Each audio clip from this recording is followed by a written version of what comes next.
Hello friends, welcome.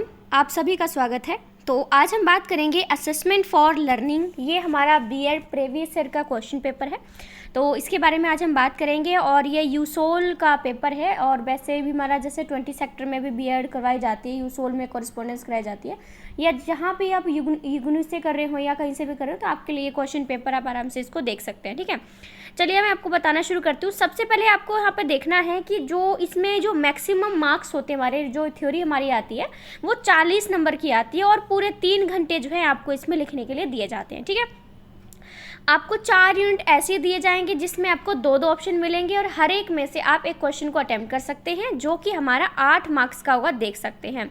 उसके बाद unit 5 आएगा, जिसमें आपको टोटल 4 क्वेश्चन दिए जाएंगे, जो कि कंपलसरी होंगे। कोई भी ऑप्शनल, आपको कोई भी ऑप्शन में कोई क्वेश्चन नहीं मिलेगा, और हर एक क्वेश्चन जो है वो 2 मार्क्स का होगा। ठीक है, चलिए यहाँ पर यूनिट 1 में पहला क्वेश्चन है, explain the purpose of assessment with respect to behaviourist paradigm बोलेंगे या पैराडिग्जम बोलेंगे।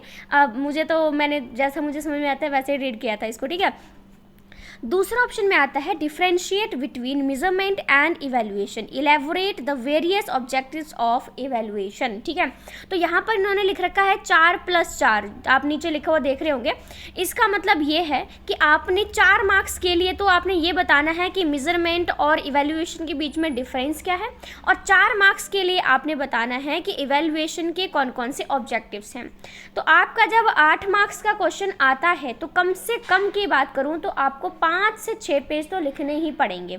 ठीक है, तो उसी हिसाब से आप पेज को बांट लेना कि आपने कितने पेज में 4 नंबर का लिखना है, और कितने पेज में आपने आगे 4 के लिए आपने करना है। ठीक है, उसके बाद यूनिट 2 लिखा है, इसमें लिखा है what are the characteristics of good tool of assessment. Assessment करने के लिए कौन कौन से टूल्स हैं जो आपके पास में हैं।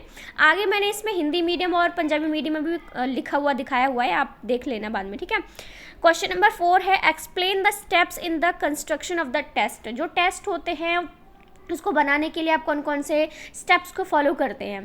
देखो, स्टेप्स तो उसके बहुत सारे हो जाएंगे। सबसे पहले तो आप सिलेबस देखोगे, या उससे भी पहले आप देखोगे कि आप टेस्ट का ऑब्जेक्टिव क्या है, फिर सिलेबस क्या है, कौन सी क्लास के लिए बनाओगे, आप किस किस टाइप के क्वेश्चन उसमें डालोगे, किस तरह से इवैल्यूएशन करोगे, किस तरह से बच्चों के सामने रिजल्ट पेश करोगे, कब करोगे। ठीक है, तो ये सारी चीज़ें जो है आप टेस्ट बनाते हुए माइंड में रखते हो। उसके बाद है डिस्कस द, यूनिट 3 में क्वेश्चन आता है, discuss the manual and electronic scoring procedure for the purpose of data analysis. आपके पास कोई डाटा दिया है, आपको उसका एनालिसिस करना है, तो आप मैनुअल स्कोरिंग प्रोसीजर से करोगे या फिर आप इलेक्ट्रॉनिक स्कोरिंग प्रोसीजर से करोगे। आपको यहाँ पे बताना है कि इसका पर्पस जो होता है वो क्या होता है। ठीक है, उसके बाद हमारे पास जो ऑप्शन में क्वेश्चन दिया हुआ है 6th, वो है given below is the group data related to performance of student in English subject. ठीक है, तो इस तरह से भी आपको क्वेश्चन दिया जाएगा। इसको निकालने का तरीका होता है, अगर आपको पता हो तभी आप इसका जवाब जो है वो दे पाओगे। ठीक है, और नीचे आपसे फिर क्वेश्चन पूछा है। पहला है prepare a frequency polygon of the above data. जो ऊपर आपको पूरा डाटा दिया गया है, तो उसमें आपने निकाल के बताना है कि फ्रीक्वेंसी पॉलीगॉन क्या है, आपने दिखाना है। और उसके बाद है interpret the performance of students with respect to percentile rank 52। तो इस तरह से भी आपको ये क्वेश्चन निकाल के देना पड़ेगा। ठीक है, तो मैंने तो ये क्वेश्चन बिल्कुल अटेम्प्ट नहीं किया था, क्योंकि इसमें ऐसा नहीं कि आता नहीं था, मैं प्रिपेयर करके गई थी इसको। ठीक है, मुझे पता है कि इसमें पहले हिस्टोरिकल जो ग्राफ है वो बनाना पड़ता है, फिर आप फ्रीक्वेंसी की जो डॉट हैं वो लगा सकते हैं, फिर आपको नीचे का फार्मूला दिया जाएगा FI XI इस तरह से। लेकिन वहाँ पे टाइम कम था। आप इस क्वेश्चन को करोगे ना तो आपका टाइम बहुत जाएगा। ऐसा नहीं सोचना कि हाँ लिखने में 6 पेज में आप ये वाला क्वेश्चन अटैम्प्ट कर दो। आप ये वाला क्वेश्चन अटैम्प्ट करोगे तो टाइम बहुत जाएगा। दूसरा है कि एक भी चीज़ की मिस्टेक होगी तो पूरा आंसर गलत निकल जाएगा, और आपके पास वहाँ पे नहीं होगा कि हाँ मेरा आंसर गलत है, सही है। तो आप कितनी मेहनत करके क्वेश्चन को निकाल दे, टाइम जाएगा, और बाकी तो आपको जाएगा सब कुछ इसमें। बाकी अगर आपको अच्छे से आता है तो ऑफकोर्स इसको अटैम्प्ट कर सकते हैं। मैंने तो ऑप्शन जो 5 था वो अटैम्प्ट कर लिया था। यूनिट 4 है discuss the meaning and advantages and disadvantages of continuous and comprehensive evaluation. ठीक है, और इसके ऑप्शन में दिया था discuss the various emerging practices in assessment with special reference to online and computer based examination. ठीक है, कंप्यूटर बेस्ड एग्जामिनेशन में आप असेसमेंट उसके थ्रू करना चाहते हैं, तो आप कौन कौन से प्रैक्टिसेस को फॉलो कर सकते हैं।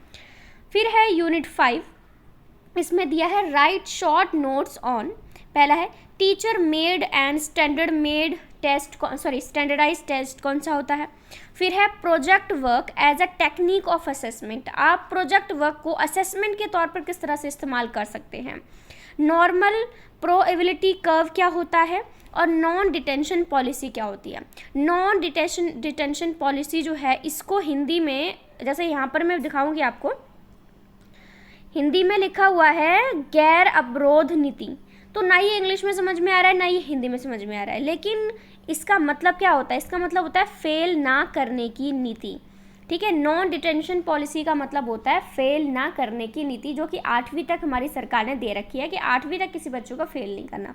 इसके नुकसान उसके फ़ायदे अब दोनों ही इसमें ऐड कर सकते हैं। ठीक है, अब मेरी फ्रेंड भी करके आई थी तो वो मुझसे बाहर जाके पूछ रही कि नॉन डिटेंशन पॉलिसी होती क्या है, ना मुझे इंग्लिश में समझ में आ रहा था ना हिंदी में समझ में आ रहा था, तो इसी वजह से उसको क्वेश्चन जो है वो उसने नहीं अटैम्प्ट करके आई। अब मैंने उसको बताया कि फेल ना करने की नीति इसका मतलब होता है, फिर उसने माथा पकड़ा कि ओ यार मेरे को तो, मैं इसके बारे में बहुत सारा लिख सकती थी, लेकिन हमारी टर्म्स ही ऐसी दी जाती है कि ना हिंदी में समझ में आती है और ना इंग्लिश में समझ में आती है, मुश्किल हो जाती है। ठीक है, तो हमने भी देखा कि इंग्लिश में मैंने आपको बता दिया, हिंदी में फिर से रीड नहीं करूँगी, टाइम वेस्ट होगा, मैं धीरे धीरे करके स्क्रॉल कर देती हूँ, आप अपने जो हिंदी मीडियम के बच्चे हैं वो देख सकते हैं, और उसके बाद मैं पंजाबी का दिखा दूँगी। ठीक है, जिन्हें हिंदी नहीं, मतलब इंग्लिश में नहीं समझ में आ रहा तो ठीक है, ये दिया हुआ है, ये यूनिट 4 के क्वेश्चन हैं, ये यूनिट 5 के क्वेश्चन हैं, और उसके बाद पंजाबी वाले।